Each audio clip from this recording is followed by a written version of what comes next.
Hi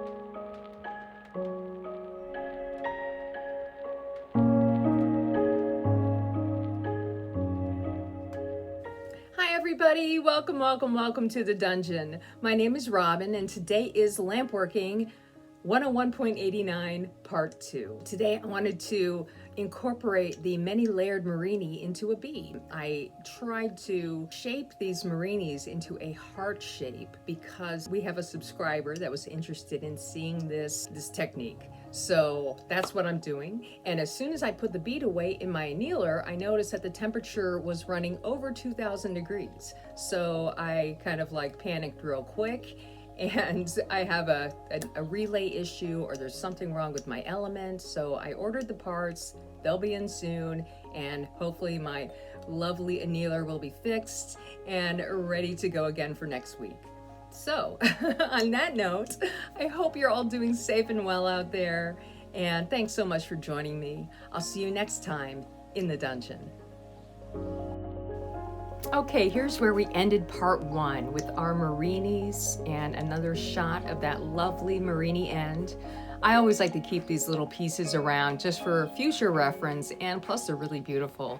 So we're gonna start this bead out by making a oblong or a long barrel shaped bead, and I'm using Bubblegum Pink to start out with, and then we'll get into a variety of violets. But to begin with, I'm just going to get some color on my mandrel, and I didn't heat up the mandrel as much as I should have, because as I am putting this color on, there's also little bubbles popping here and there coming up from the mandrel. So you always want to make sure that if that happens to you, you make sure all the bubbles are popped. So that looks good, and what I want to do here is just start to roll it out into a nice long even shaped bead. I'm going to stretch this out a little bit more. I always kind of start out by rolling out the center part and getting that nice and even, and then that will allow me to go right into both of the ends and roll them out evenly too, because I'm keeping one area cool, which allows me to get a nice roll on the other side. And right on top of that, I'm going to add a nice piece of silver foil. I thought it would be nice to see some kind of interesting background here. Okay, anytime I put down silver foil, I want to burnish it down really, really well. And I'll get the sides and the edges too. And I don't want to go right into the flame with that. You can keep it warm in the back of the flame, but the silver will insulate the heat of that bead. So you have a bit of time before you have to start heating things up. Plus, adding these violets to it will help to insulate the warmth as well. So that first color I started out with is like a dark, I think it's a dark purple, effetry. And then the second color that I'm just swiping these colors down, and the second color is a gold ruby, and that just looked spectacular. I just wanted to use a variety of purples and violets just to kind of see which color would look best on top of the silver. That next color was a medium violet or a medium purple. I have it all written down for you at the bottom of the description, just in case. This color here is Wisteria from CIM. It's a really, really interesting color. And then next to that, I am going to add another violet. I am not sure which one it is. Either way, you're going to add all your colors all the way around. And then from here, you can really start to heat the bead up without, I got a little extra glass on the edge there. So I just kind of cut in a point, because later on I can always, I will take that off with my bead reamer when I go to clean it out. So I'm not worried about that little edge hanging out there. What I do want to do is start to heat all of this glass up. I'm adding a little bit of color where I think it is lacking and the silver foil is kind of peeking through. So I add a little bit more color where I need to. But in the long run, all I'm doing is trying to get a nice even barrel-shaped bead again so I can then continue.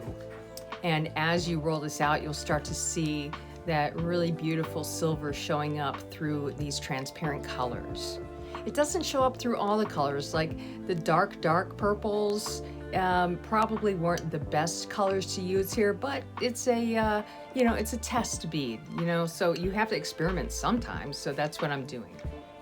Okay, so on top of this, I thought it would be kind of fun to do another silver pattern. So I'm just going to take my clear rod and just add a whole bunch of dots all over this bead. You don't have to add them in any sort of order. You can add them haphazardly all the way around your bead. I'm just putting them down anywhere I can to get, I think I have like 4 rows of dots here that I end up with like maybe 5 around.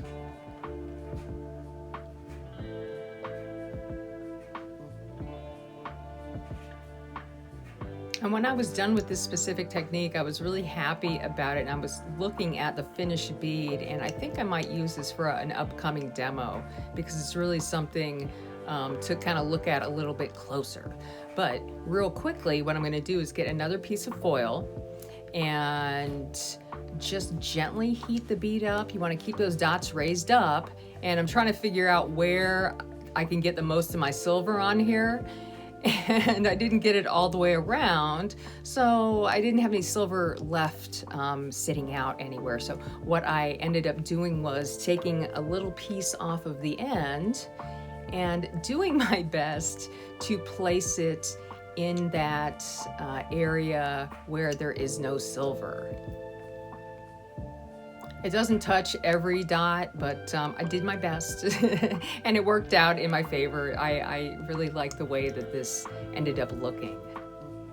Okay, so we're gonna go right into the heat after we roll that out a bit and get the silver to stick to all of those little top dots. And from here, we're going to heat the whole thing up, and you'll see those little tiny bits of silver just hanging out on every dot. And I love the way this looked in the end. It almost gave it like a silvery cloud, almost like a snowy effect. Really beautiful. Either way, I'm going to heat this whole thing up and roll it out again. And then once I get that done, I can go ahead and start adding the Murrinis, which all the work goes into adding these Murrinis. Your base bead can really be anything you want it to be.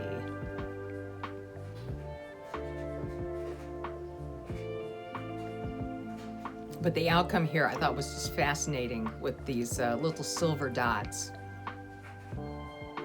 Okay, so we are ready to start adding our Murrinis, and I'm going to do the same thing with the Murrinis every time, even though the video speeds up a little bit more and more at the end. So with my tweezers, and I'm using a tungsten tweezers that I got from France Art Glass, and these are probably my favorite tweezers all of a sudden. I am obsessed with these tweezers. They just pick things up so well.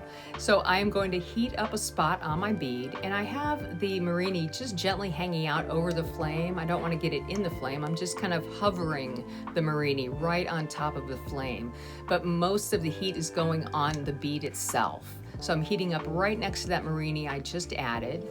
And then I'll add a Murrini right next to it, and then I do my best to squeeze these 2 Murrinis together. You can use your tweezers, you can use your mini mashers, whatever it takes for you to get these 2 to kind of squeeze together is what I need in order to make the heart shape. So first things first, I'm going to add all my Murrinis. I might need to press things down here and there. In fact, I do a lot of shaping and pressing coming up here. So the next Murrinis, I want to do the same thing. Make sure that I am heating up my bead mainly, and just getting the Murrini slightly warm. You can use a heating pad if you need to preheat the Murrinis. I don't have one, so I just end up hovering them over the flame and then placing them down, which works just as fine. Okay, I'm getting to my last ones. I wanted to make sure that they were high enough on the bead to where when I make the heart and pull the little points of the bottom of the heart down, these weren't too low on the bead itself. And now I get to shaping. So with my little tweezers here, I'm going to start pinching the bottom Murrinis together slightly, just to get them going. Now the tops are already rounded in two sides, so it already wants to kind of become a heart shape. And just a continuous shaping and pressing down. I don't want to press these Murrinis down all the way. All I am doing here is just trying to get a heart shape. And if I need to, like here, I will use my just a stringer to pull the ends out. And then on the top side, I'll use my razor blade to kind of make sure that the two top areas are pushed in far enough. And there are our little tiny hearts there. So from here, I'm just gonna start pressing them down just to even them up. And if I need to pull the sides into more of a point at the end, I will do that as well. So you see there's a lot of shaping happening here. Okay, so now that we are ready, we're ready to add the clear. So when I add clear, I am adding a really, really big glob of clear, enough to where when I heat it up, I can press the whole bit of clear down and very gently start to press until it goes all the way over the Murrini and touches the bead around the sides of the clear. I want to completely encase that whole heart in one go. So one more time, or maybe two more times, I'm adding that big glob of glass and then gently pushing.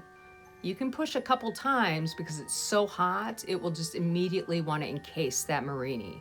And then from here, I will kind of push down all around the outside of the clear dots that I add.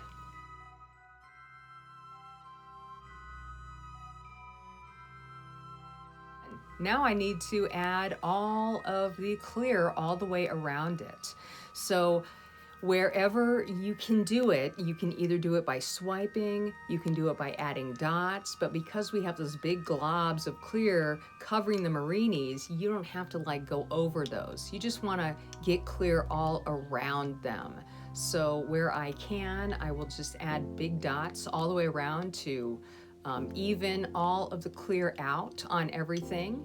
And then of course you're gonna shape and roll wherever you need to. I'm not worried about any bubbles in this piece. I didn't really see any crazy bubbles that came out, so I was okay with that. And then I just turn the mandrel around and fill in where I need to on the opposite side. Ooh, we're getting ready. We're getting close, everybody. I know this has been kind of a long one, but it's really fascinating to see how, just playing with these Murrini chips can make different patterns. I don't know if this is like my favorite bead. Okay, well, it's not my favorite bead. I probably could have chosen better colors, but you got to experiment sometimes and see what works. And I'm glad I did a whole bunch of different purples around in the background because some of those look amazing that I will use again. And other than that, we're just rounding things out and we are done with our heart-shaped Murrini, layered, pancake stacked and all that good stuff. So here is our final bead. I hope you guys all enjoy and I'll see you next time in the dungeon.